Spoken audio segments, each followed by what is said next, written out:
Papa Dudut. Naniniwala ba kayo sa kasabihang the best way to a man's heart is through his stomach? Ako kasi ay oo, Papa Dudut.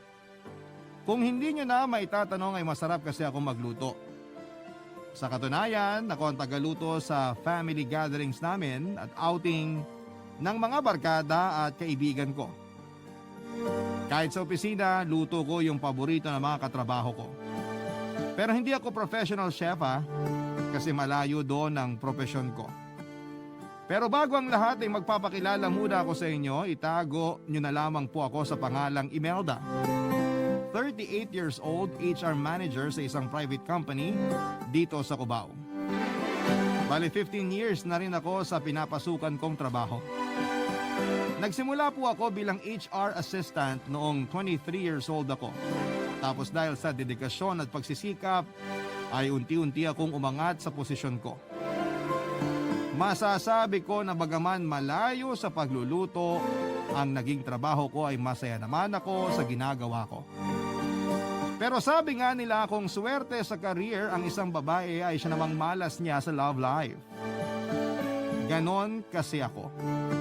Minsan napapatanong ako kung bakit hindi pwedeng maging swerte ako sa dalawang bagay na yon. Kasi sa pagkakaalam ko ay wala naman akong inaapakang tao, Papa Dudut.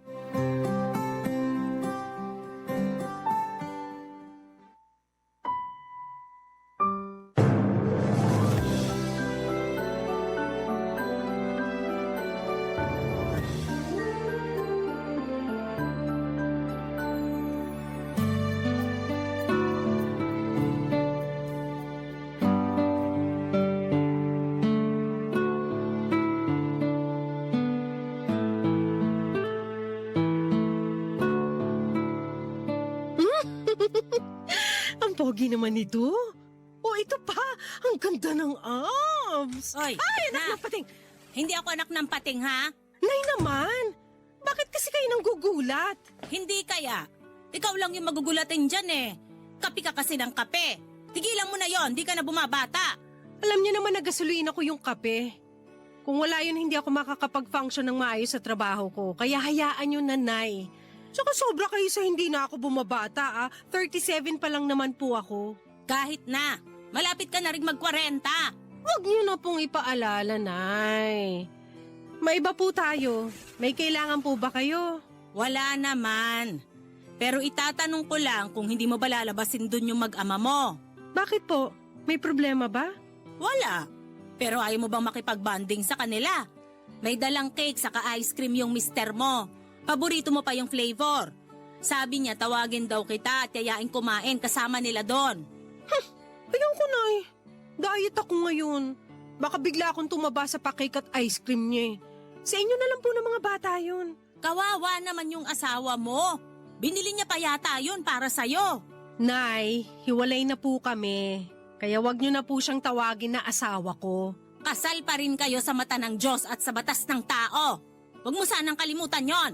Hindi ko naman po kinakalimutan yun eh, pero ilang beses ko pa bang uulit-ulitin na hindi ko na siya mahal. Nahiwalay na kami. At meron na lang kaming maayos na turingan para sa mga bata. Okay na po kami sa ganun, Nay. Kaya sana wag niyo na pong ipagpilitan na magbalikan kami. Kung makapagsalita ka, parang ang dali lang sa'yong itapon yung kasal nyo Hindi po ako yung una nagtapon ng kasal namin. Kasi nung nawalan siya ng oras sa amin ng mga bata, parang kinalimutan na rin niya na may asawa at mga anak siya. Tsaka bago naman ako sumuko sa relasyon namin, nagtiis ako. Kaya hindi niyo ako pwedeng sisihin kung bakit nasira ang pamilya namin. Kahit man lang ba alang-alang sa mga bata? Hindi mo na ba talaga mabibigyan ng pagkakataon yung asawa mo? Hindi ko na nga po siya asawa. Hindi na asawa ang turing ko sa kanya at hindi rin po yung sagot sa tanong niyo. Kasi may iba ka na, ganun ba? Nay naman! Paano niya po nasabi yan? Kakaiba yung ngiti mo dyan sa cellphone mo Pagkalapad-lapad na kulang na lang mapunit yung pisngi mo. Tapos kinikilig ka pa, nakala mo dalaga ka pa. Ano naman pong masama kung ngumiti ako sa kakiligin? Pangdalaga lang po ba yun? Oo, kaya dapat umasal ka ng naaayon sa edad mo. Nay naman bakit ba hindi na lang kayo maging masaya para sa akin? Sakali nga meron na akong iba. Paano ako magiging masaya? Kakahiwalay niyo pa lang ng asawa mo tapos may iba ka na kagad. Ano na lang iisipin ng mga tao, ha? Nanangaliwa ka? Hay, Imelda naman. Pambihira. Pati ba naman yung iisipin ng iba, problema nyo pa? Marami na nga tayong problema. Huwag mo akong sagutin ng ganyan. Ang akin lang, umayos ka nga. Baka nakakalimutan mo di ka na dalaga. May mga anak ka na. Ngayon, kung ayaw mo na sa asawa mo, aba, huwag ka naman munang maghanap ng iba. Intindihin mo muna yung mga anak mo kasi kailangan ka nila. Kita mo yung panganay mo? Laging hinahanap sa akin yung daddy nila. Hindi ko naman masagot ng derechahan at sabihin hiwalay na kayong mag-asawa kasi paano ko naman sasabihin yon? Sige nga.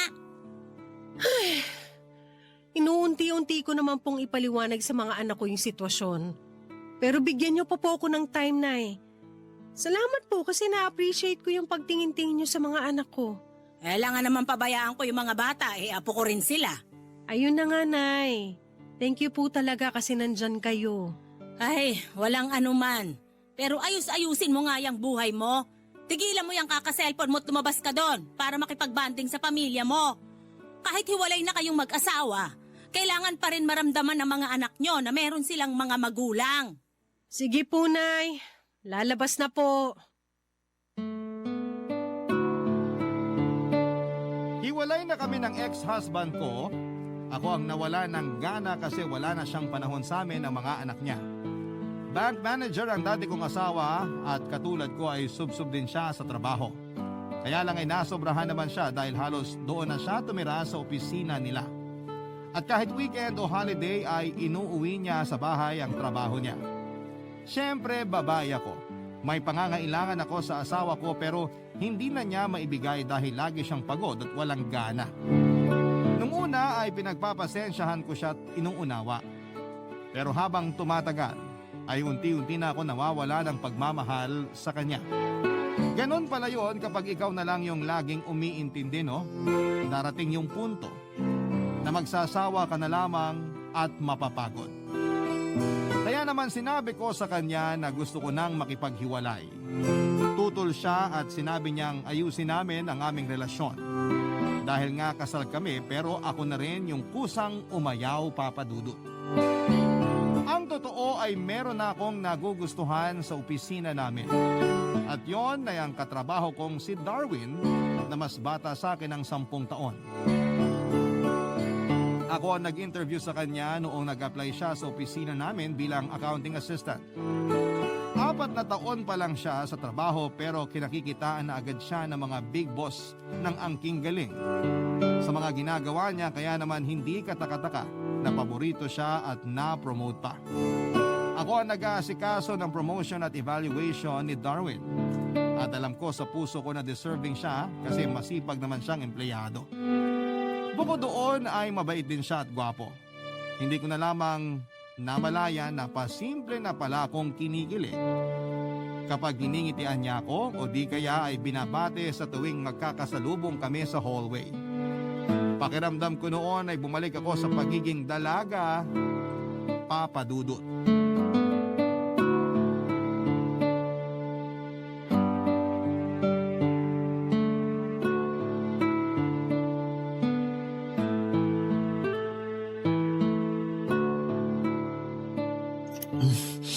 Sarap naman itong carbonara mo, ma'am. Mukhang mapaparami kain ko, ha. Baka maubos ko na to. Okay lang naman na ubusin mo kasi para sa'yo talaga yan. Talaga? Ang swerte ko naman.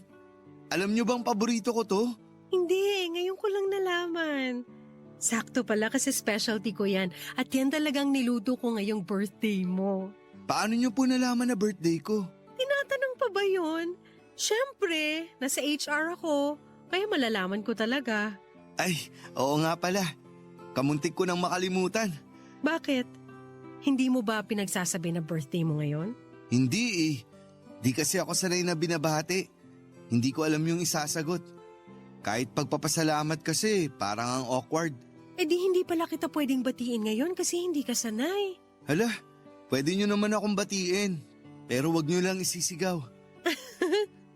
Mapagbiro ka rin pala, no? Pero ayun nga, gusto ko lang sabihin na happy birthday, Darwin. Thank you, ma'am. Yung totoo, kayo pa lang talaga yung bumati sa akin. Hindi ka ba binati ng family mo? Hindi pa eh. Busy siguro sila o nakalimutan nila. Pero ayos lang naman sa akin. Kasi kaunti lang naman nakakaalam ng birthday ko. Kasama na po kayo doon. Thank you ulit sa greetings, ma'am. Saka rito sa pa-carbonara. Grabe, ang sarap talaga. Walang anuman. Actually, hindi lang naman yan yung kaya kong lutuin eh. Marami pang iba.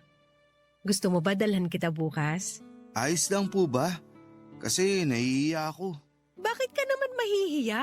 Ako yung nag-alok. Tsaka oo, ayos lang.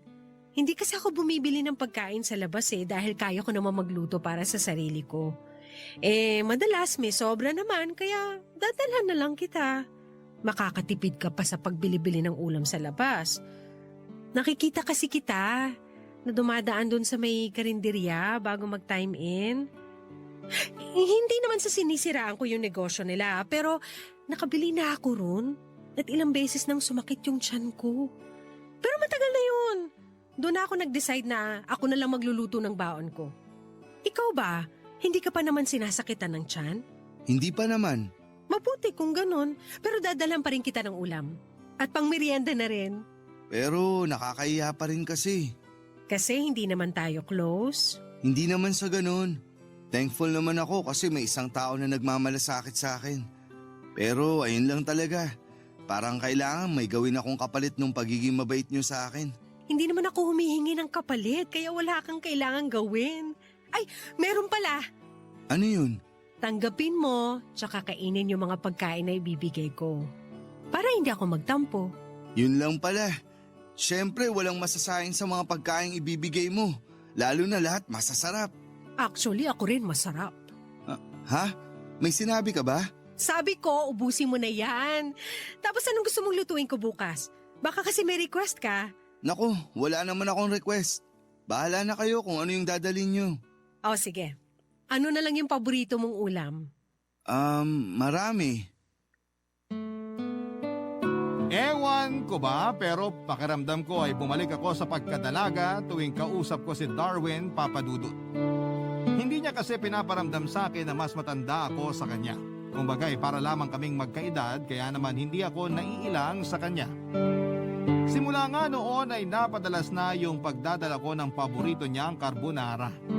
Sinasamahan ko pa ng garlic bread at fried chicken. Minsan naman ay mga paborito niyang ulam tulad ng adobo, afritada at minudo ang dinadala ko sa kanya. Natutuwa kasi ako na panoorin siya habang kumakain at sarap na sarap sa mga luto ko. Doon na nga kami lalong naging malapit sa isa't isa ni Darwin Papadudut.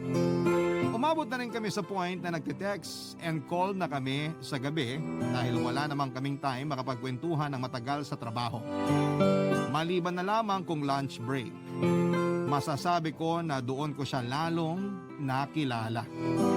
Nalaman ko na solo living lang pala siya at nagrenta ng apartment sa 15th Avenue. Umanga rin ako sa kanya kasi sinusuportahan niya ang pag-aaral ng dalawa niyang kapatid na nasa high school at college. Papadudot, hindi nga nagtagal ay nagkapalagayang loob na nga kami ni Darwin. At mas lalo pang naging malalim ang aming pagsasamahan. Ang aming pagkakaibigang dalawa, Papadudut. Barangay Love Stories. Barangay Love Stories. Sa loob ng 2 linggong pag-uusap namin ni Darwin, ay nahulog na ako sa kanya, Papadudut. Sigurado kung gusto ko na siya, kaya nga kahit kasal pa kami ng asawa ko ay binaliwala ko yon at tinuloy ang nararamdaman ko para sa katrabaho ko. Hindi nga nagtagal ay umamin si Darwin na mahal na niya ako kaya naman sobrang saya ko, Papadudut. Naging kami pero walang nakakaalam. Ayaw kasi naming pagchismisan kaya naman minabuti naming isekreto na lamang muna ang aming relasyon. Bagaman marami na rin talaga sa mga katrabaho namin ang nakakapansin ng closeness namin at napansin din nila na hindi na ako tinatawag na ma'am ni Darwin pero wala namang makapagbigay ng opinyon dahil wala rin kaming kinokumpirma. Masaya naman kami ni Darwin kahit kami lang muna ang nakakaalam ng aming relasyon. At kapag wala na kami sa trabaho ay nagagawa na namin ang gusto naming gawin. Inuuwi na rin ako ni Darwin sa apartment niya at sa unang gabi pa lamang na naging kami ay may nangyari na sa amin. Na-miss ko talaga yung pakiramdam na may humahalik at yumayakap sa akin kaya masasabi kong na-enjoy namin ang husto yung gabing yon, Papa Dudut. Sa katunayan ay nakailang rounds pa nga kami. Tuluyan na nga akong nawala ng pakialam sa mga sasabihin ng ibang tao, lalo na ng pamilya ko, sakaling malaman nila na may karelasyon akong mas bata sa akin. Total, alam naman nilang hiwalay na kami ng asawa ko, kaya may karapatan na akong makipagrelasyon sa iba, Papa Dudut. Sa loob ng isang linggo na pagiging magkasintahan namin ni Darwin ay marami kaming pinagkasunduang mga bagay-bagay. At isa na nga doon ay ang paglipat ko sa apartment niya para magkasama na kami, Papa Dudut.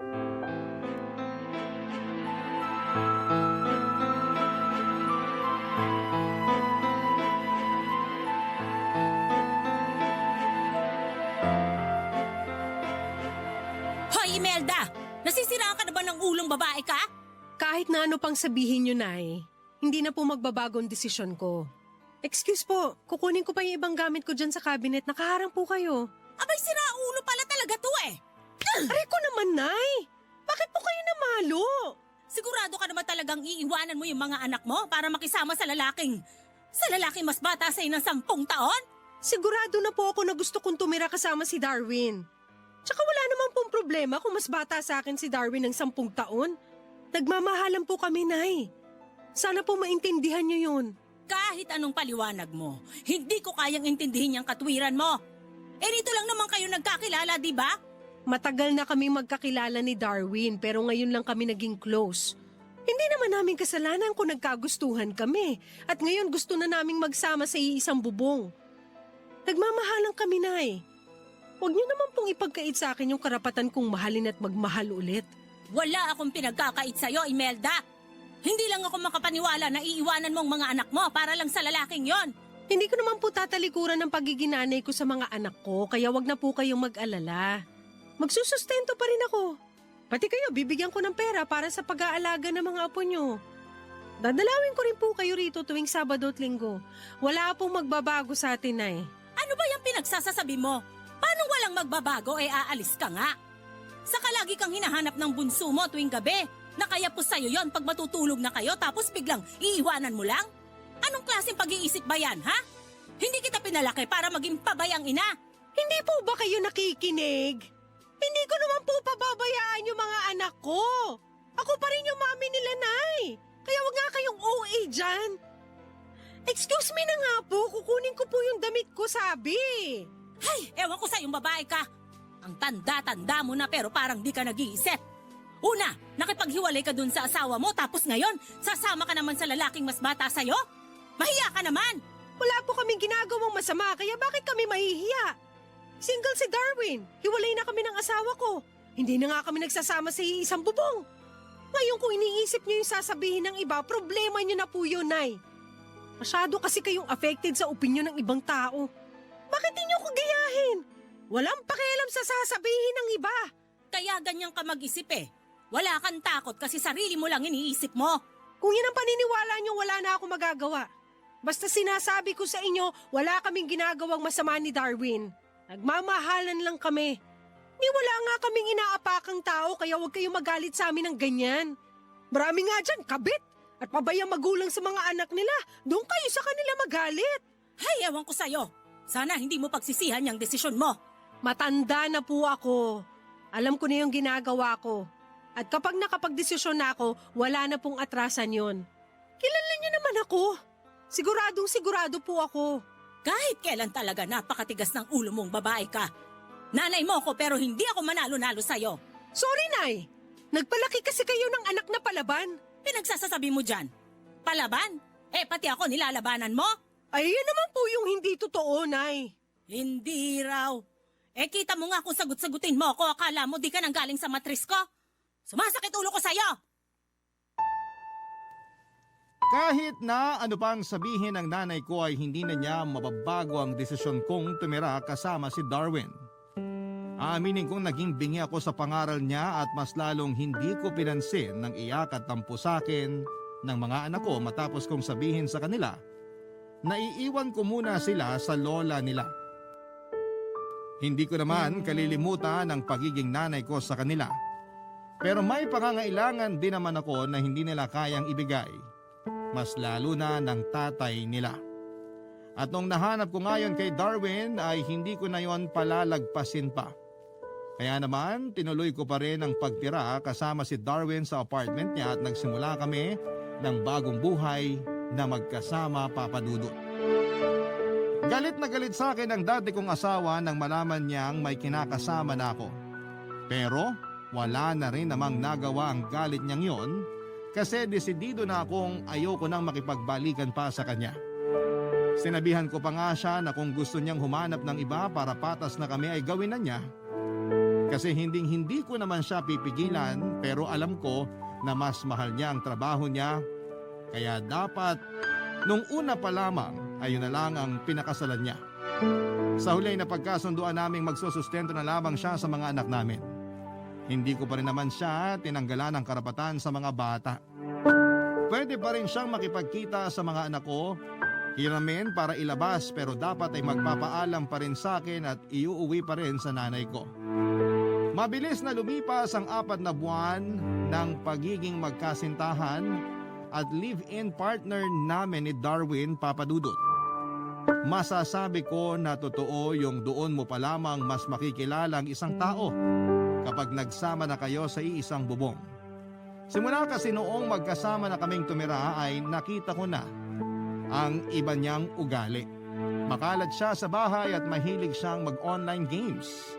Tapos mainipin din siya kapag lumalabas kami kaya ayoko na siyang kasama kahit sa simpleng pag-grocery. Pero inisip ko na wala namang taong pinanganak na perpekto. Kahit nga ako ay may kapintasan din. At tinanggap yun ni Darwin kaya ano ba naman yung tanggapin ko rin ang sa kanya. Kaya lang Papa Dudut ay parang sumobra na siya noong napansin ko ang pagiging babaero niya kahit kami pa, Papa Dudut.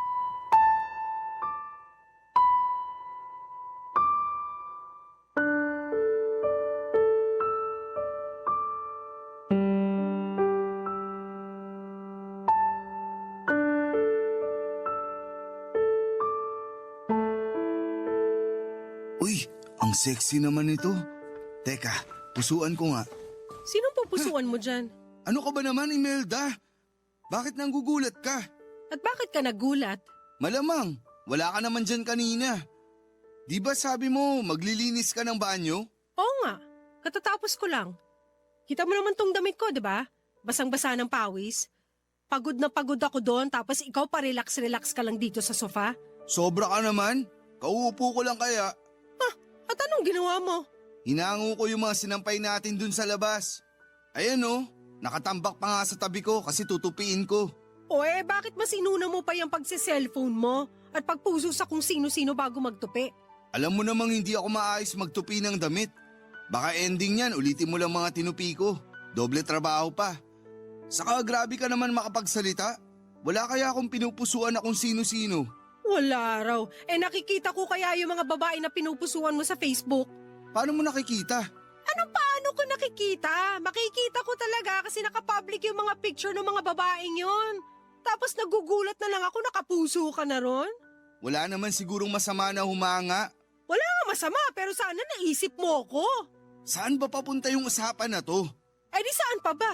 Sa dapat nating tumbukin. Hindi mo na naisip ko anong mararamdaman ko? Siguro nga baka nag-uusap na kayo ng mga babaeng yun sa private message nang hindi ko nalalaman eh. Aminin mo na! Hoy Imelda, wala akong ginagawang masama ha. Wala akong kausap na kung sino. Talaga lang ah. Kung ayaw mong maniwala, edi wag. Hindi kita pinipilit. Pero sinasabi ko sa'yo na malinis ang konsensya ko. Saka paano ko yung gagawin, isyota kita. Hindi ako ganun kagago. Dapat lang kasi ayoko sa lahat yung niloloko ko. Tsaka wag mo na rin subukan magloko. Kasi kahit anong tago mo ay malalaman ko pa rin yan. Kilala mo naman ako, Darwin. Tinatakot mo ba ako? Hindi. Pero sinasabi ko lang yung totoo. Tinatakot mo ako eh. Akala mo siguro matatakot mo ako. Pwes, mali ka. Baka nakakalimutan mo na ako pa rin ang lalaki sa relasyon na to. Hindi ko nakakalimutan pero ipapaalala ko lang sa'yo na wag mo akong susubukan.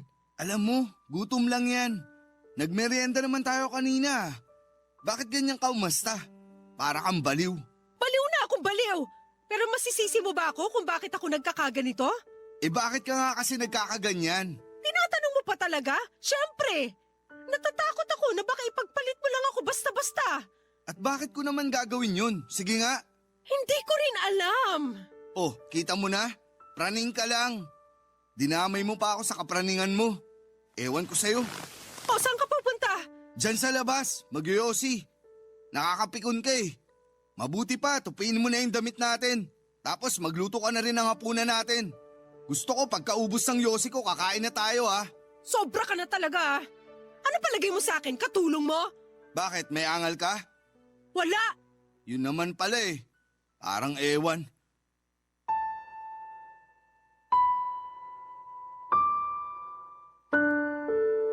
Ang sama ng loob ko kay Darwin dahil sa mga sinabi niya, Papa Dudut.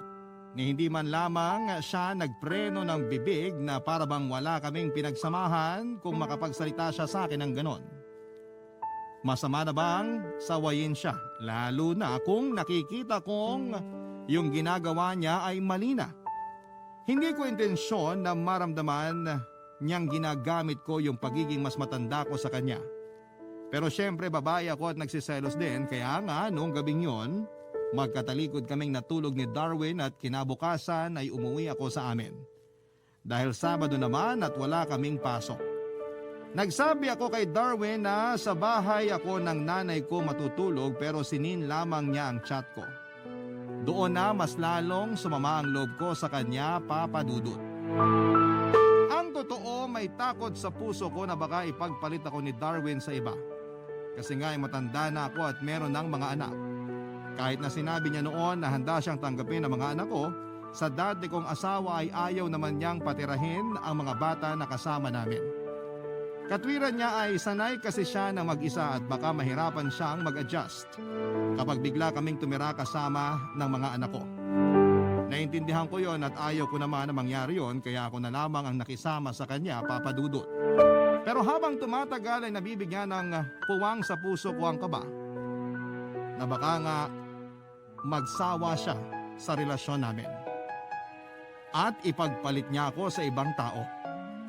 Sa tao na mas bata sa akin at walang sabit na katulad ko, Papa Dudut. Barangay Love Stories. Barangay Love Stories. Ang sabi nga ng nanay ko, kapag hindi daw ukol, hindi bubukol. Ibig sabihin, kahit na anong pilit mo kung hindi para sa iyo ang isang bagay, ay hindi ito mapapasayo. At nangyari yon nang magpatuloy ang lamat sa relasyon namin ni Darwin. Simula kasi noong kumprontahin ko siya tungkol sa pagiging babaero niya ay nanlamig na siya sa akin, Papa Dudut. At kahit na anong suyo ko o luto ko ng paborito niyang pagkain tulad ng carbonara, ay hindi ko na talaga makuha ang loob niya. Muling nagbalik ang matinding takot at pag-aalala sa dibdib ko na baka mawala sa akin si Darwin. Ang hirap lang kasi kung kailan mahal na mahal ko na siya, ay saka naman biglang nagkagano ng relasyon naming dalawa. Sa pagkakaalam ko ay wala akong ginawang hindi niya gusto. Pinagsilbihan ko siya, pinagluto, pinaglinis ng apartment at kalahati ng sweldo ko ay ibinigay ko sa kanya para may maipadala siya sa pamilya niya sa probinsya. Minsan na kasi siyang nagreklamo sa akin na hindi niya ma-enjoy ang sweldo niya kasi nauubos lamang sa pagpapadala. Kaya naman ang sabi ko ay sige, ako na ang bahala sa bagay na yon. At dahil mas malaki naman ang sahod ko sa kanya ay ako na rin ang nagbabayad ng upa sa apartment at bills sa tubig at kuryente. Share naman kami sa pagkain pero mas malaki ang ambag ko. Bukod doon ay binilhan ko rin siya ng mga mamahaling regalo katulad ng pangarap niyang sapatos at relos. Pero kahit ibigay mo na pala ang lahat sa isang tao ay hindi pa rin yon magiging sapat sa kanya kapag nawala ng pagmamahal niya para sa iyo. At napatunayan ko ngayon. Nang isang umaga ay may ipinagtapat sa akin si Darwin Papadudut.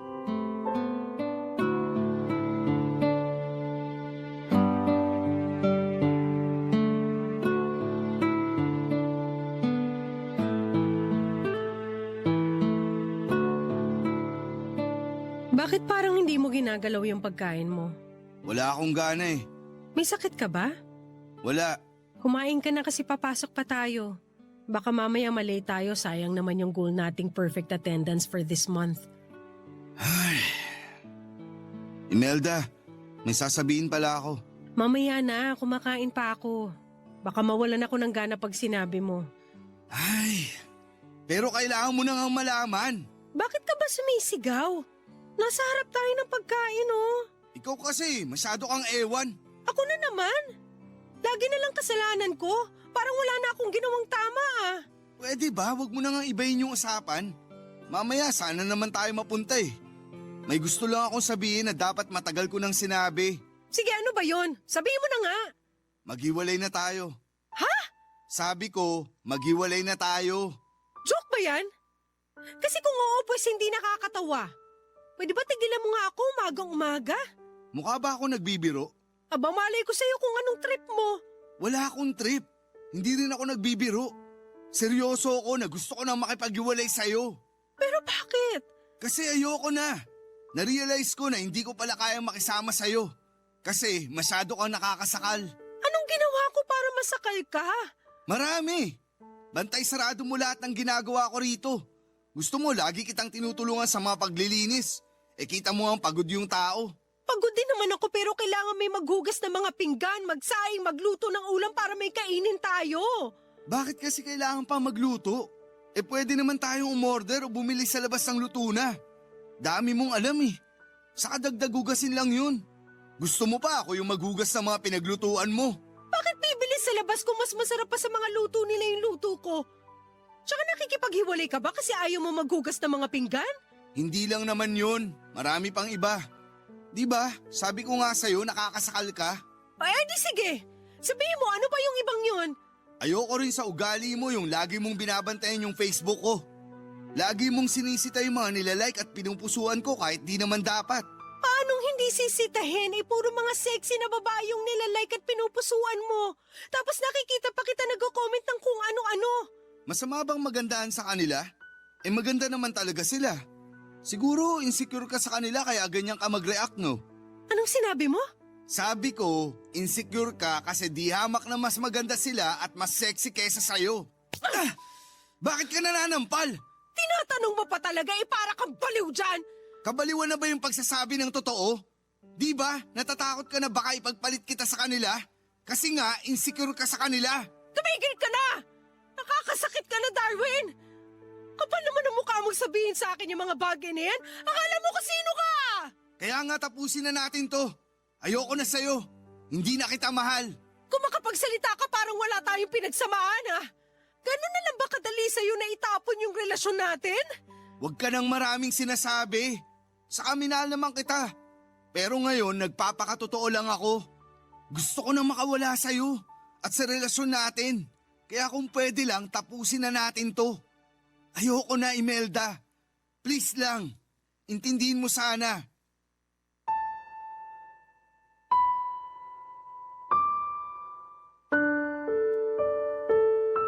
Nung una ay gusto kong sampalin ang sarili ko para magising ako sakaling nananaginip man ako. Pero alam ko na kahit gawin ko yon ay hindi na magbabago ang katotohanan na gusto na akong hiwalayan ni Darwin Papadudut. Ang sakit-sakit kasi. Ayoko pa siyang pakawalan. Kaya nga pinakiusapan ko pa siya pero ayaw na niya talaga. Iniisip kong mabuti kung saan ako nagkulang o sumobra ba yung pagmamahal ko sa kanya para iwanan niya ako. Pero sa huli, Papadudut, ay wala rin naman akong nakuhang sagot. Umiyak ako ng umiyak ng araw na yon at hindi na nga ako nakapasok. Pero bilib rin ako kay Darwin kasi kung umasta siya ay parang walang nangyari. Pumasok pa rin siya ng trabaho ng araw na yon at bago siya umalis, ay sinabi niya na sana'y nakapag-impake na ako ng mga damit at gamit ko. Sobrang sama ng loob ko sa kanya dahil wala siyang utang na loob. Oo, apartment nga niya yun. Pero ako ang nagbayad ng renta niya noong mga nakaraang buwan. Napaka-unfair niya, Papa Dudut. Pero sa huli napagod na lamang ako makipagtalo sa kanya. Masakit na ang mga mata ko sa kakaiyak at alam ko na kahit lumuha pa ako ng dugo o lumuhod sa kanya, ay hindi ko na mababago ang desisyon niya. Kaya naman kinahapunan ay inayos ko na ang mga damit at gamit ko saka umalis ng apartment ni Darwin. Umuwi ako sa bahay ng nanay ko at gulat na gulat siya sa pagdating ko. Doon ko na nga pinaliwanag sa kanya ang mga nangyari. At kahit gustuhin man akong sermonan ng nanay ko ay sinantabi niya muna ang inis niya sa akin dahil mas lamang ang galit niya kay Darwin ng panahong yon. Sa katunayan ay gusto niya itong sugurin sa opisina namin pero ako na ang umawat sa kanya. Kaya naman kinonfort na lamang ako ng nanay ko at pinagluto ng paborito kong merienda para kahit papaano ay gumaan-gaan naman ang loob ko. Tapos nakipag-bonding ako sa mga anak ko na sobra ang pagkamis ko sa kanilang lahat. Marami akong pinagsisihan ng araw na yon. Una na roon ay kung bakit nagawa kong iwan ang mga anak ko para sumama sa isang lalaki na sa huli ay itataboy lang din pala ko. Siguro'y ganon talaga kapag bulag sa pag-ibig ang isang tao. Pero hindi naman mali ang magmahal. Maling tao lang yung minahal ko. At napatunayan ko yon noong pagkaraan lang ng isang linggo. Matapos ang breakup namin ni Darwin ay sila na ng bagong pasok naming empleyado na ka-department niya, Papa Dudut.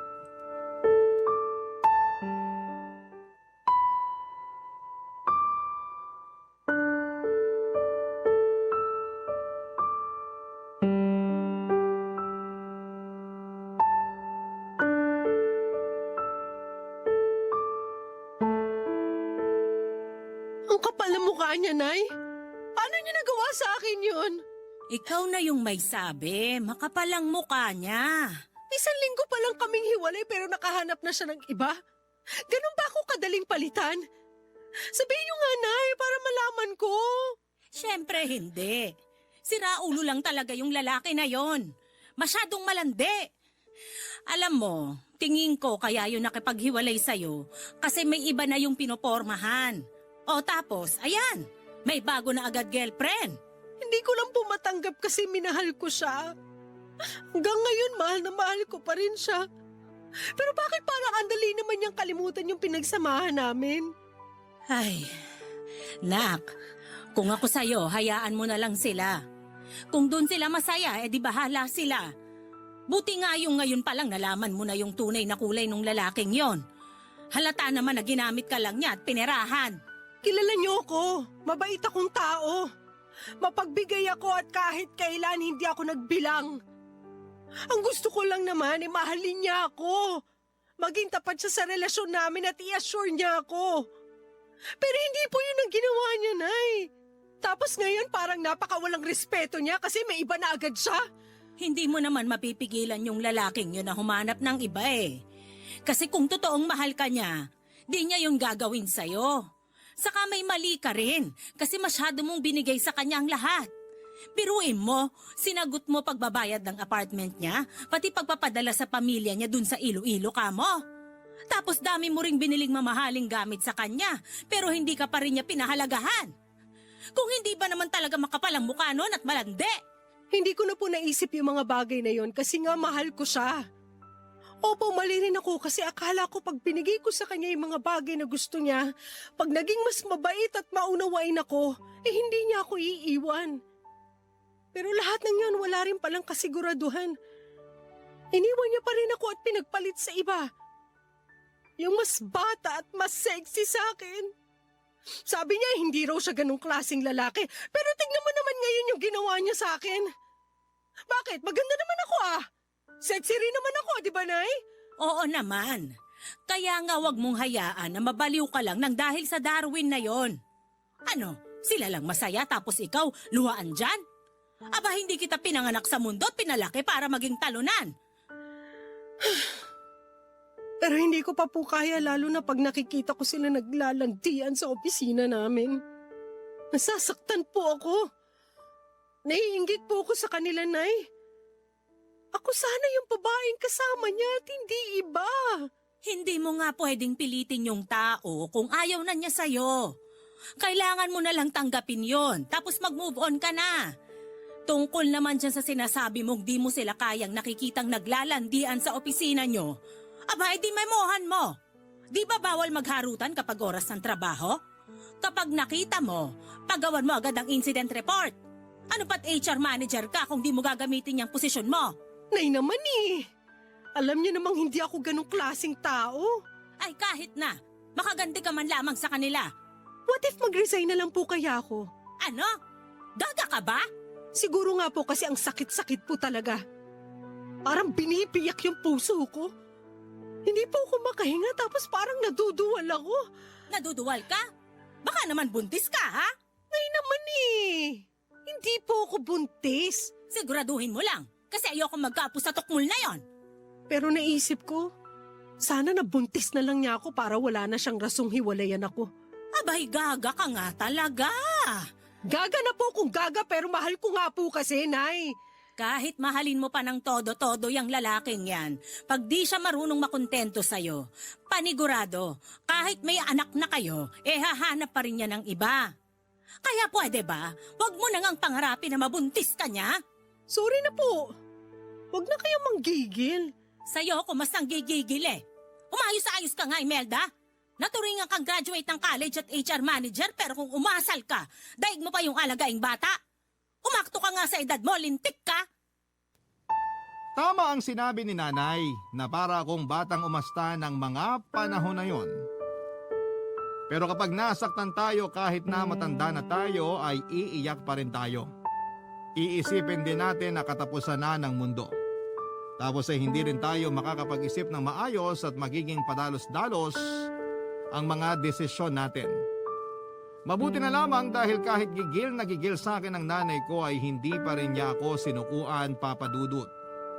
Paulit-ulit niya pa rin pinakinggan ang mga rants ko tungkol kay Darwin at sa bago nitong girlfriend. Tawagin niyo na akong bitter pero hanggang ngayon ay hindi pa rin ako nakakapag-move on sa breakup namin, Papa Dudut. May punto na naiisip ko na baka karma ko na yung mga nangyari kasi iniwan ko noon yung mga anak ko dahil sa kanya. Tapos ako naman yung iniwan niya kasi may iba na siya. Pero nagsisisi naman ako sa ginawa kong yon. Masyado lang akong nadaig ng emosyon kaya hindi ko na natimbang ang mga bagay-bagay. Kaya nga kahit masakit pa rin na makita sila sa opisina na masaya at parang walang nasasaktang iba ay binaliwala ko na lamang ang feelings ko. Sinanay ko na lamang ang sarili ko hanggang sa mamanhid ako at tuluyan ng walang maramdaman. Hindi ko po alam kung tama yung paraan ko pero nakakatulong naman sa akin na makausad. Pero kung may iba po pong may papayo ang mga kabarangay natin ay gusto ko pong ma-appreciate ko ang mga advice mula sa inyo. Gusto ko nang mag-heal at makapag-move on, Papa Dudut. Hanggang dito na lamang po ang sulat ko. Tumaasa na sana'y mapili po ninyong i-air sa radyo ang aking kwento. Lagi po ako nakikinig sa Barangay Love Stories. Ang inyong forever kapuso, Imelda. Dear Papa Dudut, hindi na bago ang mga kwento kung saan ay nagmahal tayo ng maling tao. Nahulog ang loob natin sa isang taong hindi tayo gusto. O di kaya'y umasta't umibig sa taong hindi pala nakatadhana para sa atin. Masakit pero ang mga kwentong tulad nito, ang karaniwang nagbibigay sa atin ng lakas ng loob para magpatuloy sa paghahanap ng taong nararapat para sa atin. Magandang araw po sa inyo at sa lahat ng mga listeners ng Barangay Love Stories ngayong araw. Tawagin niyo na lamang po ako sa pangalang Sean. Nasa 30 na ang edad ko at isang social worker dito sa Laguna. Bunso ako sa 3 magkakapatid. Karpentero ang tatay ko samantalang retired teacher naman ang nanay ko. Hindi po kami mayaman pero dahil sa pagsusumikap ng mga magulang ko ay masasabi kong hindi ko rin naman naramdaman na salat kami sa buhay. Pinalaki at pinag-aral kami ng mga magulang namin sa abot ng kanilang makakaya. Late bloomer ako pagdating sa mga bagay-bagay, Papa Dudut. 27 years old ako nung una akong nagka-girlfriend. Sekretary siya sa isang private company at tumagal ng mahigit 2 taon ang relasyon namin. Pagkatapos ng relasyon kong yon, ay hindi na ako nagkaroon pa ng kasunod na karelasyon. 30 years old na ako noon nung halos sabay na nagkaroon ng sarili nilang pamilya ang 2 kong nakakatandang kapatid, Papa Dudut. Maging ang mga pinsang ko na nasa kaparehong edad lang ay nagsipag-asawa na noon. Sobrang pressure para sa akin. Nasa henerasyon naming magkakamag-anak kaya ako na lamang ang natitirang single. At alam ng pinsang kong si Carl ang pressure na dulot nito para sa akin. Lalo na nung pati siya ay kinasal na rin.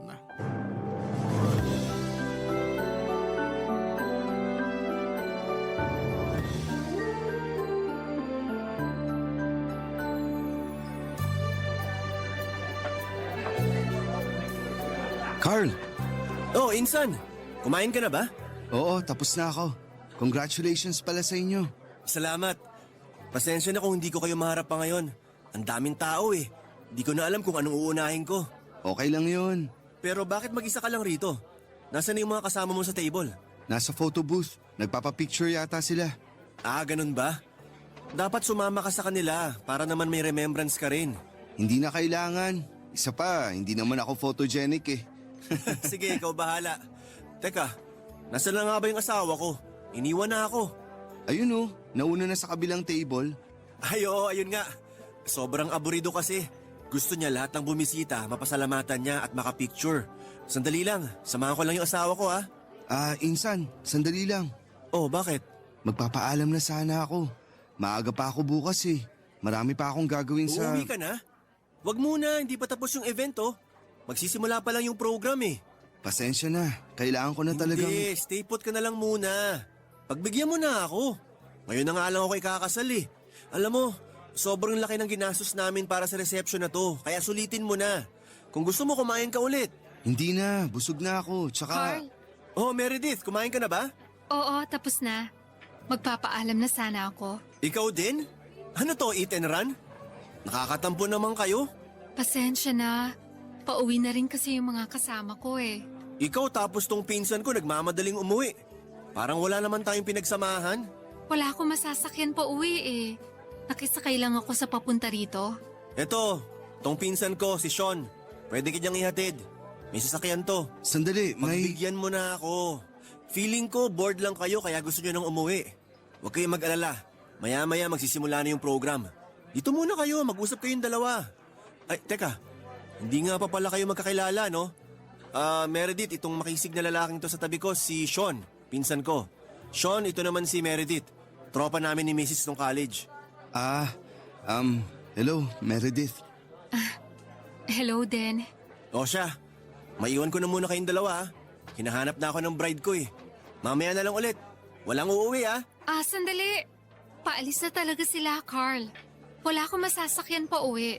Akong bahala sa'yo. Sisiguraduhin ko makakauwi ka ng maayos ngayong gabi. Hayaan mo na silang umuwi. Ang mahalaga, nandito ka. Tsaka nandyan si Sean, no? Wala rin niyang kasama. Samahan niyo na munang isa't isa. Siguraduhin mo makakauwi ako Oo naman! Oh, sige na. Umalis ka na. Ako nang bahala kay Meredith. Heto na, aalis na. Enjoy! Walang niya talaga yung pinsan ko na yun. Ayaw tayong pauwiin. Kaya nga eh. Maupo ka muna. Salamat. Huwag mo nang problemahin yung pag-uwi mo. Ako nang bahala sa'yo. May sasakyan naman ako eh. Saka hindi ako iinom ngayon kaya safe ka. Teka, tagasan ka nga ba? Sa Pampanga ako, Angeles. Medyo malayo pala. Kaya nga sabi ko sa inyo, sasabay na lang ako sa mga kasama ko. Hindi, okay lang. Huwag kang mag-alala. Mabilis na drive lang yung Pampanga. Lalo na't gabi na. Wala na masyadong sasakyan sa daan. Sure ka ba na okay lang? Nakakahiya kasi kapag naabala pa kita. Mas nakakahiya kapag hindi kita hinatid. Sa akin ka iniwan ng pinsan ko eh. Tsaka isa pa, kapag galing ka sa malayong lugar, dapat mag-enjoy ka para hindi sayang yung biyahe mo. Nag-enjoy naman ako. Hindi, kulang pa yun. Anong pag-i-enjoy pa ba ang gusto mong maranasan ko? Gusto mo lumabas tayo after ng reception? Mamaya? Saan naman tayo pupunta kung sakali? Ipapasyal kita. Akong bahala sa'yo. Para akong nakakita ng porselanang manika ng gabing yon, Papa Dudut. Nakasuot lang ng puting bestida si Meredith, pero nag-uumapaw ang dala nitong karisma nung una ko siyang nakita. Pink na pink ang mga labi nito na sumakto rin sa kulay ng namumula nitong pisngi. Mabuti at makinis ang balat niya at sa maliit nitong katawan ay talagang para siyang babasaging estatwa. Hindi pangkaraniwan ang taglay niyang kagandahan. Ang totoo niyan ay wala talaga akong planong tapusin ang reception ng kasal ng pinsang kong si Carl. Kaya ko siya nilapitan ay para makapagpaalam na dapat ako. Pero dahil ipinakilala niya sa akin si Meredith ay napilitan ako magstay pa sa venue hanggang sa natapos ang programa. Pagkatapos ng event ay inanyayahan ko si Meredith na mag-ikot muna bago siya tuluyang umuwi pabalik sa Pampanga. Pumayag naman siya at doon ko na mas nakilala pa ang dalaga. Papa Dudut, only child lang si Meredith. Pero may kapatid daw siya sa labas. Teenager pa lang daw siya noong magbunga ang pagtataksil ng tatay niya. Muntik nang masira ang pamilya nila pero mas pinili ng mga magulang nito na magsama para na rin sa kanya.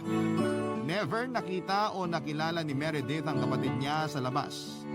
Pero umaasa siya na balang araw ay makahanap din siya ng lakas para kilalanin ito. Ang panimula ng pagkakaibigan namin yon ni Meredith ay nagpatuloy sa social media. Doon pa namin mas kinilala ang isa't isa. Dahil doon ay mas tumibay pa ang pagsasama naming dalawa, Papa Dudut.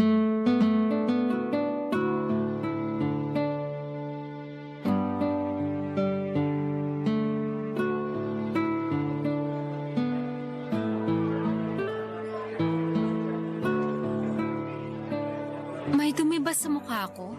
Ha? Ano yun? Sabi ko, may dumi ba ako sa mukha? Kasi kanina ka pa tingin ng tingin sa akin eh. Hindi. Tinitingnan ko lang kung anong nagbago sa'yo simula nung huli kitang nakita. Isang buwan na rin kasi simula nung kasal ng pinsan ko. Ngayon lang ulit tayo nagkita. Isang buwan na ba yun? Ang bilis talaga ng araw, no? Oo, mabilis talaga lumipas ang araw. Isang buwan na rin tayong magkakilala. Ang hirap palang sumingit sa sked mo.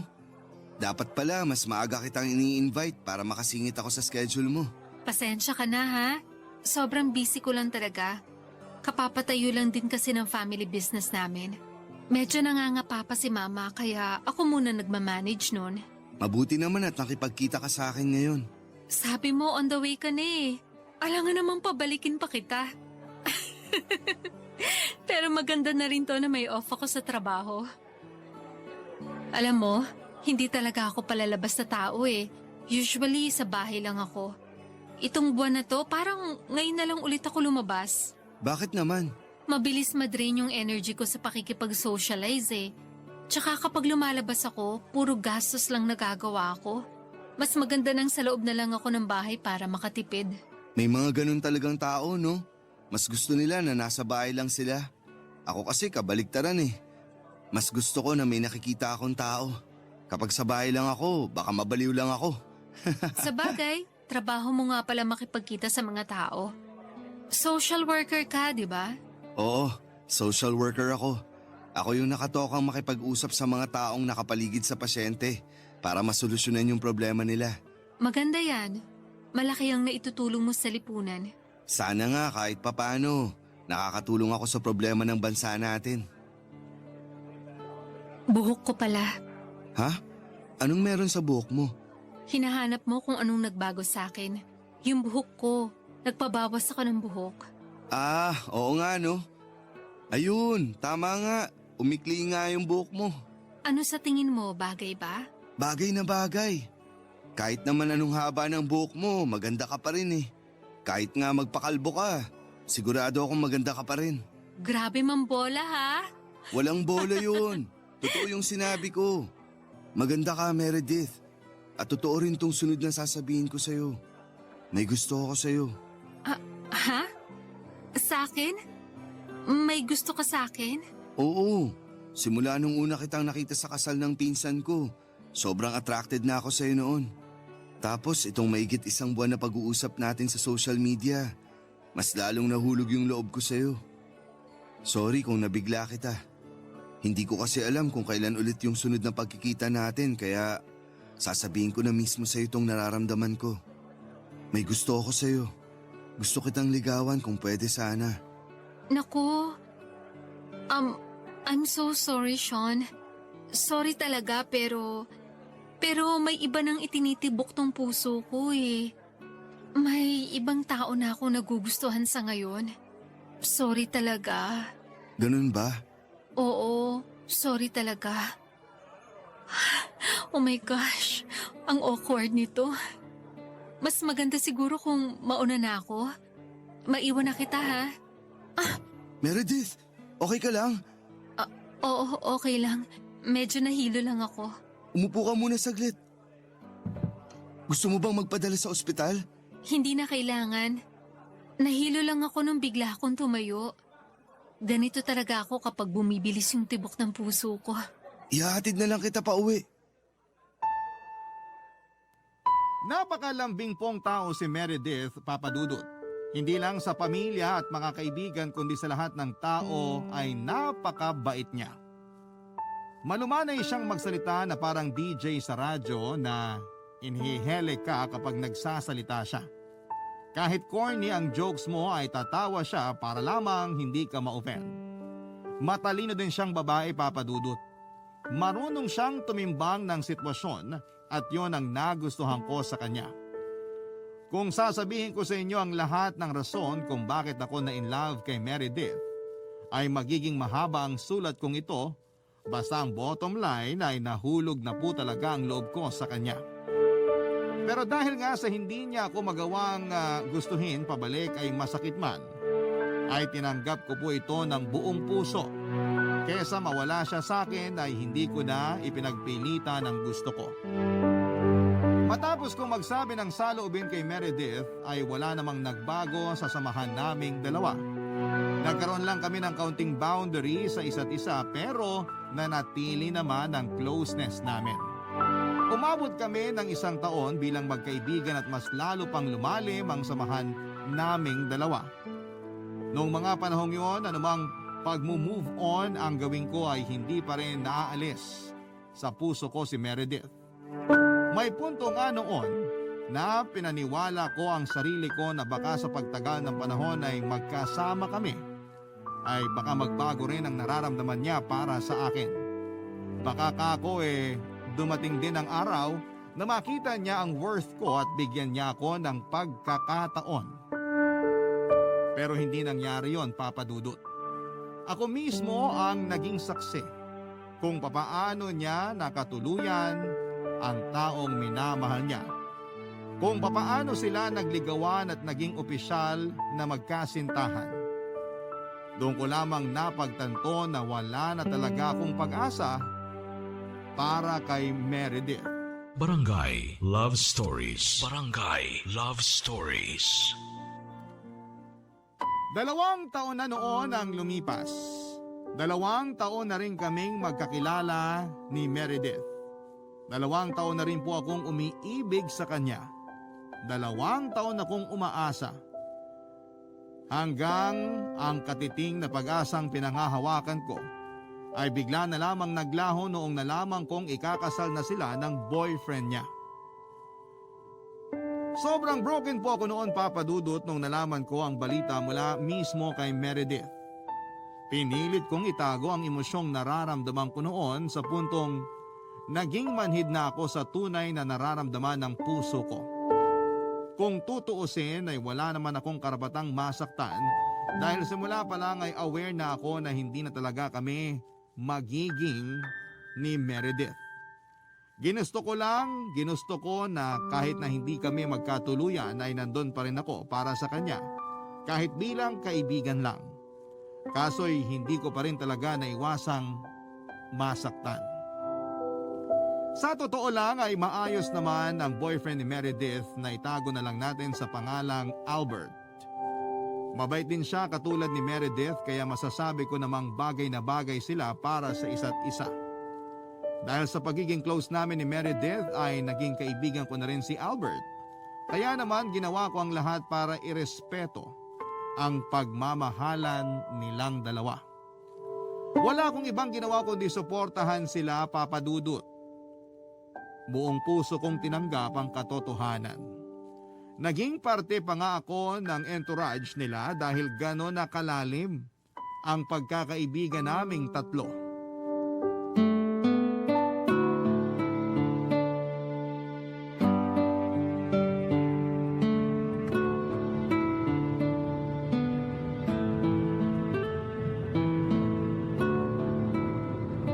Sabi niyo yung sasakyan ko na lang kasi gamitin natin eh. Mas gamay ko yun. Ang init ng sasakyan mo. Mas maganda na tong sa akin, mas malawak. Sus, gusto mo lang ipagyabang tong sasakyan mong brand new eh. Ikaw na ang may magandang trabaho at maraming ipon. Masinop ako eh. Masinop daw. Anong gagawin mo sa brand new car mo kung ayaw mo namang i-drive? Wala pa nga akong lisensya kasi. Kaya naman pala sa asawa mo nakapangalan to. Mabuti pa yung asawa mo may lisensya. Dapat para sa kanya to eh, hindi para sa'yo. Nasaan pala siya ngayon? Bakit hindi siya sumama sa kasal?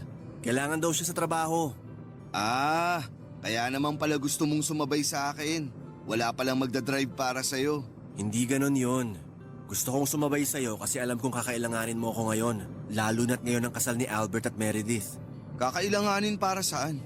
Dadalo tayo sa kasal ng babaeng minamahal mo. Sigurado akong kailangan mo na makakasama doon. At gusto ko na ako yung taong yon. Ako yung dadamay sa'yo. Sus, hindi ko kailangan ng suporta. Tanggap ko naman na hindi ako ang nakatuluyan ni Meredith eh. Tanggap mo pero aminin mo. Masakit pa rin sa pakiramdam, di ba? Pwede mong tanggapin ang katotohanan habang nasasaktan. Natural lang yun. Hindi ako nasasaktan. Ang ibig kong sabihin sa tanggap ko na, tanggap ko na talaga kaya wala na akong karapatang masaktan. Nasasaktan ka. Huwag na tayo maglokohan. Mas magaling ka pa sa akin ah. Oh, ba't galit ka? Hindi ako galit. Naiinis lang ako na ipinagpipilitan mong nasasaktan ako kahit hindi naman. Kahit itago mo pa ang katotohanan. Oo na, sige na. Tama ka. Nasasaktan pa ako. Ano, masaya ka na? Hindi. Proud ako sa'yo. Kasi kahit na nasasaktan ka, nandito ka pa rin. Willing na suportahan si Meredith. Ganun naman talaga kapag mahal mo yung isang tao, di ba? Gagawin mo ang lahat, makita mo lang na masaya siya. Kahit na ikalungkot mo pa. Kasalanan mo to eh. Bakit ako? Anong kasalanan ko sa nangyari sa inyo? Kung hindi mo sana ako ipinakilala sa kanya noon, hindi sana ako nagkakaganito ngayon. Kung hindi ko siya nakilala noon, wala ako rito ngayon. Wala ako sa ganitong sitwasyon. Pero mas gugustuhin mo ba yon? Na hindi mo siya nakilala? Hayaan mo, Insan. Lilipas din yan. Darating din yung araw na mawawala rin yung sakit. Darating din yung araw na makikilala mo rin yung taong para sa'yo. Paano kung dumating na pala yung araw na yun? Tapos kulang lang yung effort ko, kaya hindi napunta sa akin yung taong para sana sa akin. Hindi siya napasayo kasi hindi siya para sa'yo. Ganun lang kasimple yun. Sana nga ganun lang kasimple yun. Sana ganun na lang. Basta nandito lang ako. Nandito lang ako kapag kailangan mo ako. Simple lang ang naging kasal nila Meredith at Albert Papadudut. Mga malalapit na tao lamang ang nakasama sa pag-iisang dibdib nila. Sa simbahan ito ginanap at sa bahay nila Albert nangyari ang reception. Hanggang ngayon ay hinding-hindi ko makakalimutan ang itsura ni Meredith noong araw na yon, Papadudut. Para akong nakakita ng pinagsamang anghel at prinsesa sa suot nitong wedding dress at tiara sa ulo. Kahit nakatago sa loob ng belo ang mukha nito ay kitang-kita pa rin ang kagandahan niya. Muling nanumbalik sa alaala ko ang unang pagkikita namin. Nakasuot din siya ng puting dress noon. Kung papaano nagtatalon ang puso ko noong nakita ko siya ay ganun pa rin ang nararamdaman ko noong naglalakad na siya papunta sa altar. For a moment, pakiramdam ko noong time na yon ay naglalakad si Meredith patungo sa akin. Na-imagine ko na ako yung groom na naghihintay para sa bride niya. Sobra ko nabighani sa kanya na pati ang realidad ay naging malabo na para sa akin. Hanggang sa nilampasan lamang niya ako at sinalubong siya ni Albert, ang totoong minamahal niya.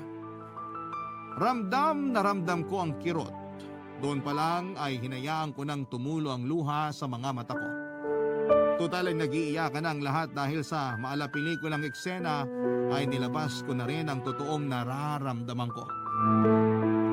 Pagkatapos ng kasal ay panandalian akong dumistansya sa buhay nila Meredith at Albert Papadudot.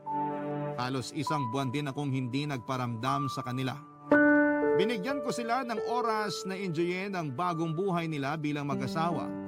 Gayon din na binigyan ko ng oras ang puso ko para maghilom. Matagal Papadudot bago ko nakalma ang sarili ko. Noong minsang nagpunta sa Maynila si Meredith, ay binisita niya ako sa bahay at doon lang ulit kami nakapag-usap simula noong kasal niya, Papadudot.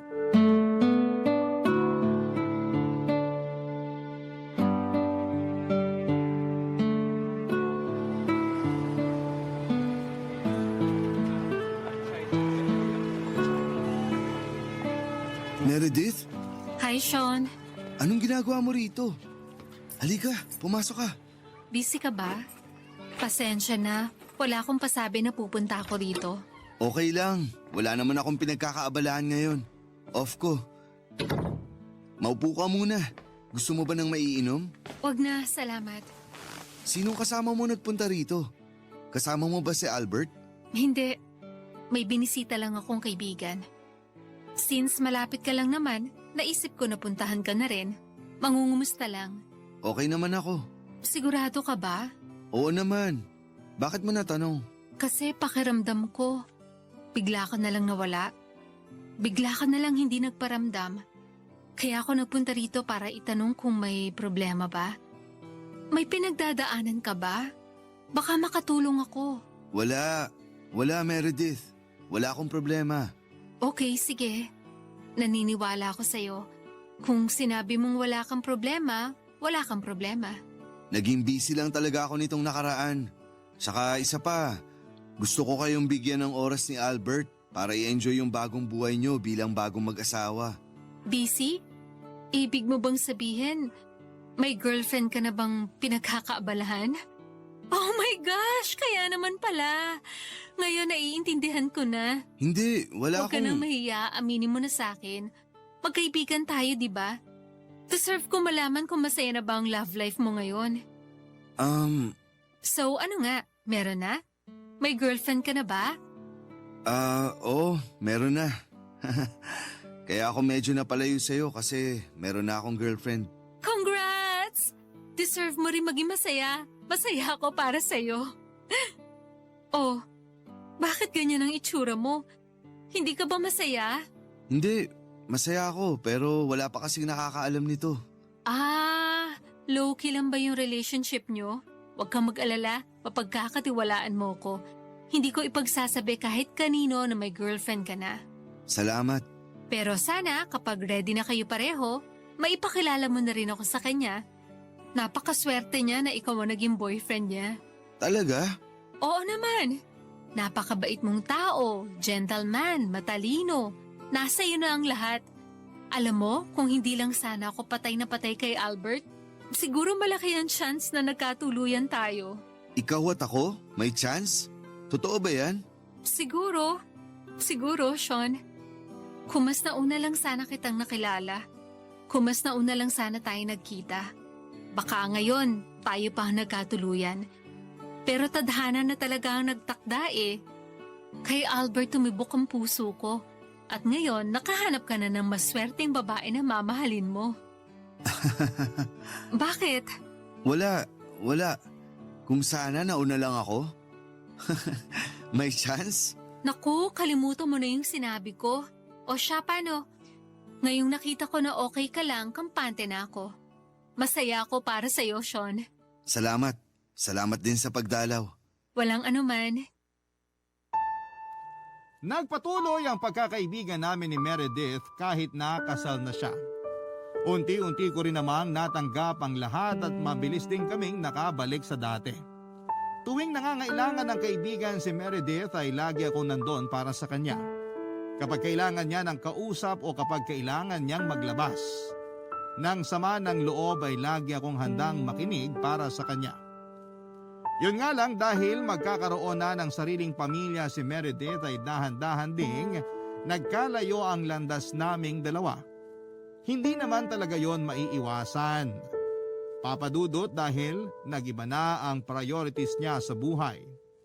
Noong mga panahong yon ay ginamit ko ang opportunity na yon para maghanap ng ibang babaeng magpapaibig sa sugatang kong puso.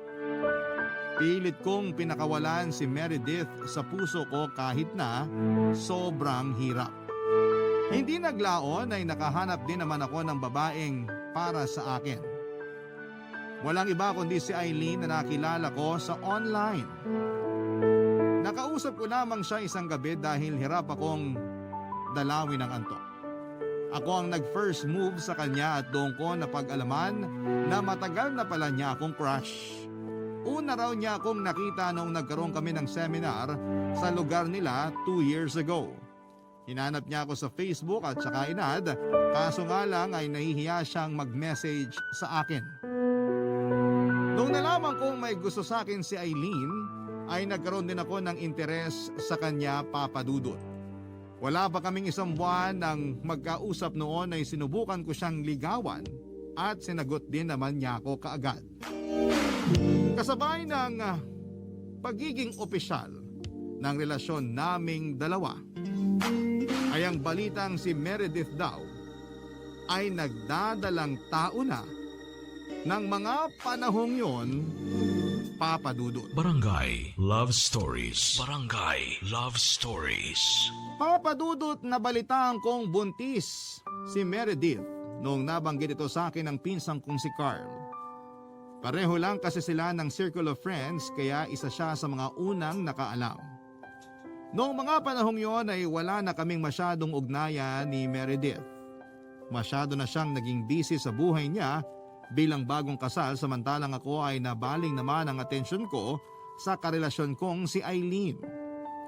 Kahit ganoon ay masaya ako para kina Meredith at Albert sa bagong blessing sa buhay nila. Masaya na rin naman ako noon sa buhay, Papadudot. Kontento na ako sa relasyon namin ni Eileen. Aaminin ko na magkaiba sina Eileen at Meredith. Kumpara kay Meredith ay mas masalita si Eileen. Sa aming dalawa siya ang maraming dalang kwento. Mula umaga hanggang gabi ay napaka-energetic niyang tao. Masayahin siya at sobrang positibo ng pananaw niya sa buhay. Ganon pa man kapag naman naggalit siya ay bumabaliktad ang personality nito. Ipaparamdam talaga niya sa iyo ang galit niya kaya hanggat maaari ay iniiwasan kong mangyari yon, Papadudot. Noong nalaman kong buntis si Meredith ay kinontak ko siya para i-congratulate. Doon na ulit nabuhay ang koneksyon namin na matagal nang nananahimik. May pagkakataon nga na ipinakilala ko pa si Eileen kay Meredith noong maimbitahan kami sa gender reveal party ng anak nila ni Albert. Masaya naman si Meredith para sa akin dahil sa wakas ay nahanap ko na raw ang babaeng para sa akin.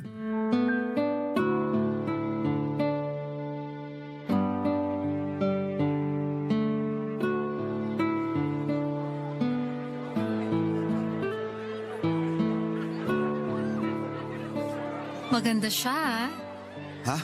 Si Eileen, maganda siya. Oo. Mabait din yan. Tsaka pala kaibigan. Napansin ko nga. Mabilis lang siya makabuo ng bagong kaibigan. Close na nga kami. Kaya nga swerte ako sa kanya eh. Kasi siya yung nagbibigay buhay sa akin ngayon. Mabuti naman kung ganon. At least may isang tao na rin nagbabantay at nagmamahal sa'yo. Yun naman ang kailangan natin, di ba? Isang tao na babantayan natin at aalagaan. Ganun din, babantayan nila tayo at aalagaan din. Ano namang masasabi mo sa kanya? Ako? Oo, anong first impression mo sa kanya? Kung itsura lang naman ang pag-uusapan, masasabi ko na may taste ka. Siyempre naman.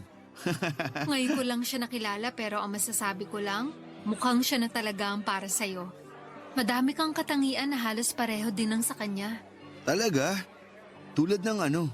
Ayun nga, pareho kayong mahilig sa mga tao. Bagay na bagay kayo. Kaya niyo makisalamuha kanino man. Lagi kayong nakangiti. Approachable tignan. Mabait ang aura niyong dalawa. Kung ano yung kabutihang naramdaman ko sa'yo nung una tayo nagkita, yun din ang naramdaman ko sa kanya ngayon sa una naming pagkikita. Kaya congrats! At nakahanap ko na rin ng tamang babae para sa'yo. So, approved ba? Oo naman! Sobrang approved! Naks naman! May iba tayo. Kumusta pala pagbubuntis mo? Anong feeling? Medyo mahirap tong pagbubuntis ko ngayon eh. Bakit naman? Medyo maselan daw ako magbuntis. Paanong maselan? May sakit ako sa puso, Sean. Ngayon ko lang din nalaman. May sakit ka sa puso? Oo. Yun yung rason kung bakit madali lang akong mapagod noon. Kaya pala madali lang ako mahilo kasi malaki pala tong puso ko. E paano yan? Kakayanin mo raw bang manganak? Oo naman, magaling yung OB ko. Kayang-kaya ko raw maiwasan yung mga komplikasyon. Basta maging strict lang ako sa pagsunod sa instructions niya. Dapat pala doble-doble ang pag-aalaga mo niyan sa sarili mo. Lalo na't hindi madali ang magdala ng bata. Sinabi mo pa. Alam mo kung ano ang pinaka-worst sa pagiging buntis? Ano? Morning sickness. Tapos sobrang sensitive ko sa pagkain. Kung ano yung cravings ko, yun lang talaga yung gusto kong kainin. Hindi ba ayoko ng amoy ng bagoong? Pero ngayon, yun na yung hinahanap-hanap ng ilong ko. Hindi ko naman tinitikman, inaamoy ko lang. Ang weird mo palang maglihi. Correct. Basta, alagaan mo yung sarili mo ha. Ngayong may sakit ka pala, kailangan mong mag-ingat. Huwag kang mag-alala. Maganda ang pag-aalagang ginagawa sa akin ni Albert. Alagang-alaga niya kami ng anak namin. Mabuti naman kung ganun.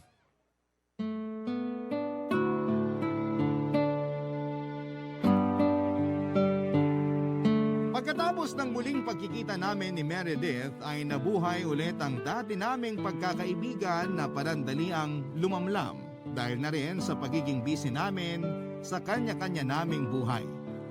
Nang mga panahong yon ay masasabi kong tanggap na ng puso't isipan ko ang katotohanan. Hanggang kaibigan na lang talaga kami ni Meredith at kontento na ako doon. Wala na akong nararamdamang kirot, wala na akong nararamdamang sakit. Masaya na rin kasi ako noon sa feeling ni Eileen na talaga namang minahal ako ng lubusan.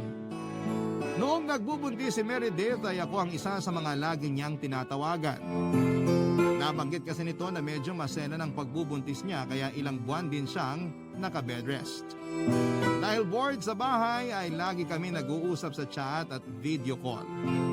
Ang hindi ko alam, noong mga time na yon ay napapansin na pala ni Eileen ang pagiging close namin masyado ni Meredith.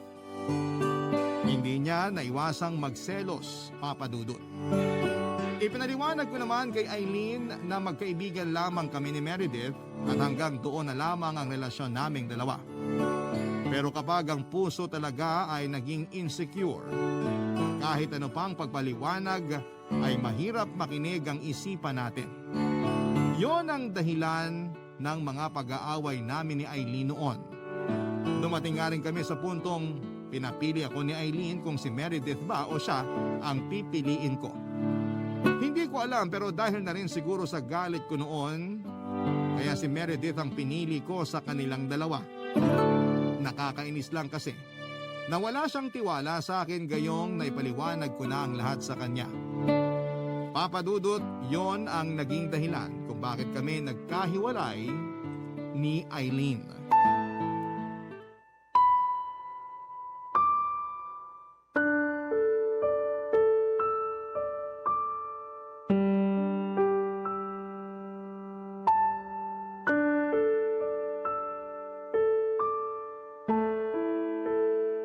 Nakakainis lang kasi.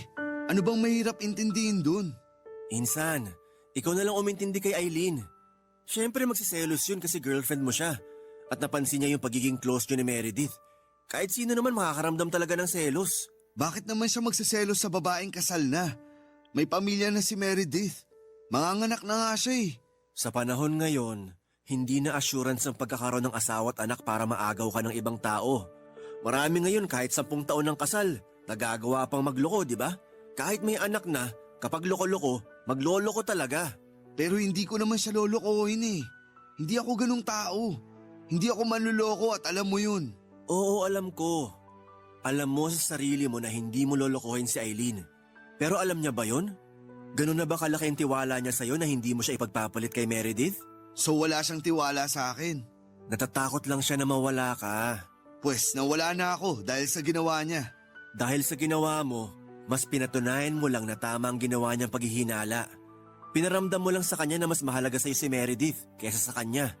Yun ang masakit, Insan. Si Meredith yun eh. Kaya nga, alam ko alam din ni Aileen yun. Kaya nga siya nagselos eh. Kasi alam niya na mas mahalaga si Meredith sa buhay mo kaysa sa kanya. Mas mahalaga ang kaibigan mo kaysa sa girlfriend mo. Mali ba yung ginawa ko? Naiintindihan ko yung pinanggagalingan mo. Kasi alam ko ang kwento niyo ni Meredith. Pero pinili mo maging kaibigan lang para kay Meredith, di ba? Ikaw yung nagparaya. Si Aileen, pinili mo siya bilang girlfriend mo. Bilang babaeng mamahalin mo. Sana, ipinaramdam mo rin sa kanya na mahal mo rin siya. Mahal ko naman siya. Pero mas mahal mo si Meredith. O, kita mo? Kaya subukan mo ring intindihin si Aileen kung bakit niya nagawa yun. Ano nang gagawin ko ngayon? Bigyan niyo muna ng isa't isa ng space para makapag-isip. Mag-usap ulit kayo kapag pareho na kayong mahinahon. Kapag maaliwalas na pareho ang ulo niyo. Sandali lang. Sagutin ko lang to. Sino yan? Si Mrs. Hello, Han? Nandito ako sa labas ngayon. Bakit? Hindi pa. Nabalitaan ng ano? Bakit? Ano raw nangyari? Ano? Saan siya dinala? Okay, sige. Pupunta na kami ngayon doon. Ano nangyari? Si Meredith at Albert, sinugod daw sa ospital. Ha? Bakit? Ano nangyari sa kanila? May nagbalita raw sa group chat na naaksidente sina Meredith at Albert. Nasa ospital daw sila ngayon. Ha? Ano raw yung sitwasyon nila ngayon? Si Meredith, okay lang ba siya? Hindi ko alam. Nakikibalita pa ako sa asawa ko. Puntaan na lang natin sila. Saang ospital daw sila itinakbo? Sandali, eto, sinesenda ng asawa ko yung lugar. Tara na, ako na mag-drive. Hindi na po namin naabutang buhay si Meredith Papadudut. Ayon kay Albert, binangga ang sasakyan nila ng isang jeep na nag-counterflow habang pauwi sila galing sa grocery. Cardiac arrest ang kinamatay ni Meredith at hindi na siya nakayang isalba pa ng mga doktor. Sa kabilang banda ay napilitan silang ilabas ang batang dinadala nito kahit na premature pa ang baby. Sobrang bilis ng mga pangyayari ng araw na yon. Parang kailan lang nung pinag-uusapan namin ang pagiging ninong ko sa magiging anak niya. Tapos ang mga sumunod na pangyayari ay nakatayo na ako sa morgue habang pinagmamasdan. Ang sarado nitong mata at nangingitim na labi na dati pulang-pula. Hindi ako umiyak nung araw na yon, Papa Dudut, pero labis na sakit ang nararamdaman ng puso ko. Mula sa burol hanggang sa libing ni Meredith ay walang pumatak na luha sa mga mata ko. Hanggang ngayon ay tandang-tanda ko pa ang maamo nito mukha suot ang isang simpleng puting bestida sa loob ng kanyang ataol. Katulad nung unang araw na nakilala ko siya at nung araw na ikinasal siya. Taglay pa rin ito ang gandang bumihag sa puso ko. Suot ang magandang puting bestida. Mula kay Carl ay nabalita ni Aileen ang nangyari kay Meredith. Kahit galit sa akin ay binalikan ako ni Aileen para i-comfort. Humingi siya ng tawad sa akin at pinatawad ko naman siya. Si Aileen ang naging sandigan ko ng mga araw na sobrang down ako, Papa Dudut. Siyang naging katuwang ko sa pagluluksa dahil sa pagkawala ni Meredith. Dahil doon ay muli naming sinubukang ibalik ang nasira naming relasyon. At magpahanggang ngayon ay nananatili pa ring matatag ang pagsasama naming dalawa. Sa ngayon ay nananatiling single si Albert at masaya ako na ang anak nila ni Meredith ay naging masigla at malusog. Papa Dudut, dito na po tinatapos ang aking kwento. Maraming salamat sa Barangay LS 97.1 sa pagbibigay daan para maitampok ang aking kwento sa Barangay Love Stories. Nawa ay manatili kayong number 1. Ang inyong forever, kapuso at kabarangay, Sean.